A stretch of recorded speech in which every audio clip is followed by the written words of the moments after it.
Assalamualaikum warahmatullahi wabarakatuh.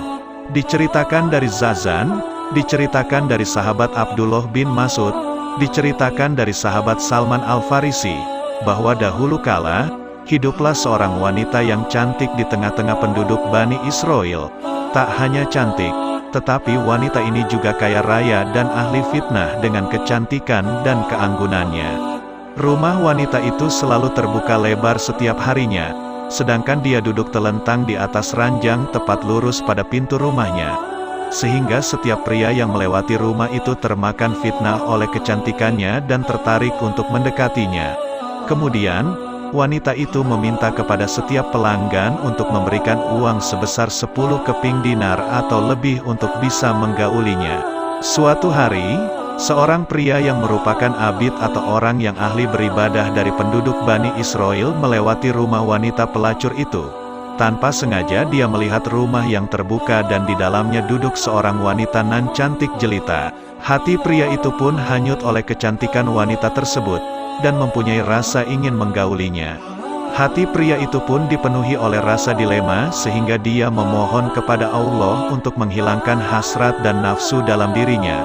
Namun, keinginan nafsunya tak kunjung hilang, bahkan semakin menjadi-jadi. Akalnya pun terkalahkan oleh keinginan nafsu yang semakin membakar hati.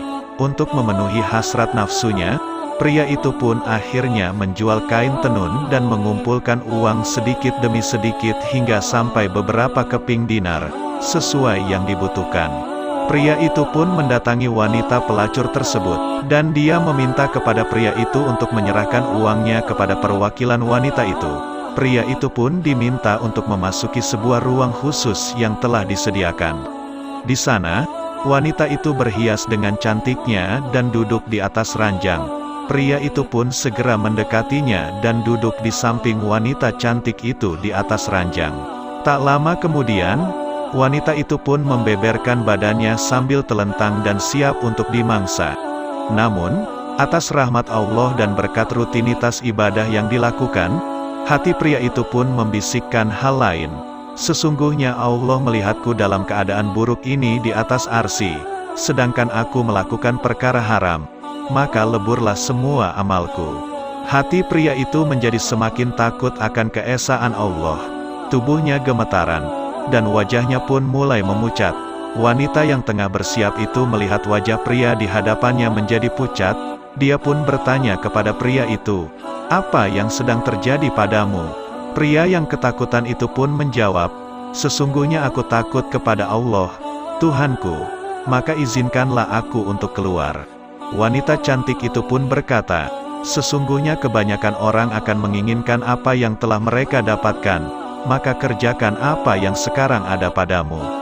Pria itu pun menjawab, "Sesungguhnya aku takut kepada Allah yang Maha Agung atas pujiannya. Sesungguhnya harta yang telah aku berikan kepadamu adalah milikmu secara halal." Kemudian, wanita cantik itu bertanya, "Apakah kamu belum pernah melakukan zina sekalipun?" Pria itu pun menjawab, "Tidak." Wanita itu pun bertanya untuk terakhir kalinya, "Dari mana asalmu dan siapa namamu?" Pria itu pun memberitahu nama dan tempat tinggalnya kepada wanita itu sebelum dia pergi meninggalkannya. Dan selama dia pergi meninggalkan wanita itu, dia bergumam dengan sendirinya, "Celaka dan kerusakan," sembari meneteskan air mata. Rupanya, setelah kejadian itu, wanita cantik itu pun terketuk hatinya atas rahmat Allah dan berkah pria itu. Perasaan takut kepada Tuhan pun semakin bermunculan dalam hatinya. Sampai-sampai dia berkata kepada dirinya sendiri, "Orang itu telah melakukan awal perbuatan dosa, namun hatinya telah dimasuki oleh ketakutan pada Tuhannya. Sedangkan aku telah melakukan perbuatan dosa selama sekian tahun, dan Tuhan yang dia takuti adalah Tuhanku. Maka seharusnya ketakutanku lebih besar daripada ketakutannya." Saat itu pula, wanita itu pun semakin sadar dan semakin takut kepada Allah. Dia menutup pintu rumahnya, dia mengenakan pakaian yang kusut nan lama sebagai bentuk kehinaan diri dan mulai melakukan ibadah atas kehendak Allah.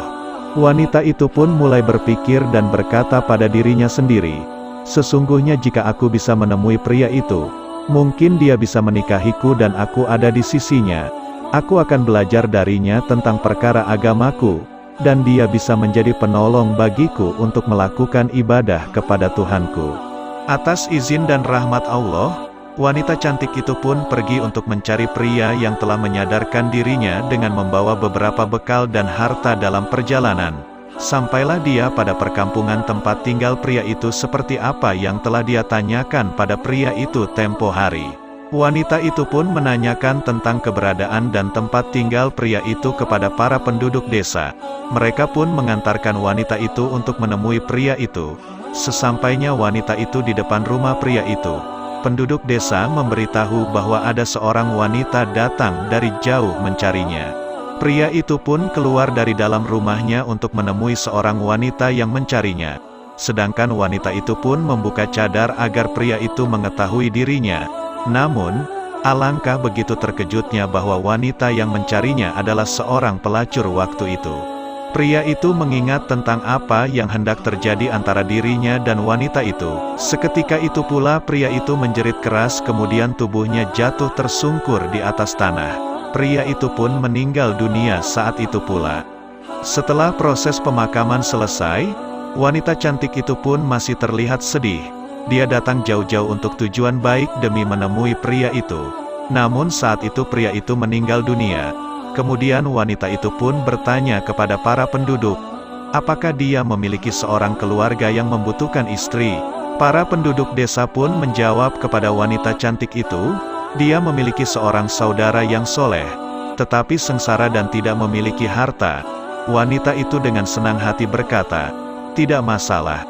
Karena sesungguhnya aku memiliki harta yang cukup untuk kita.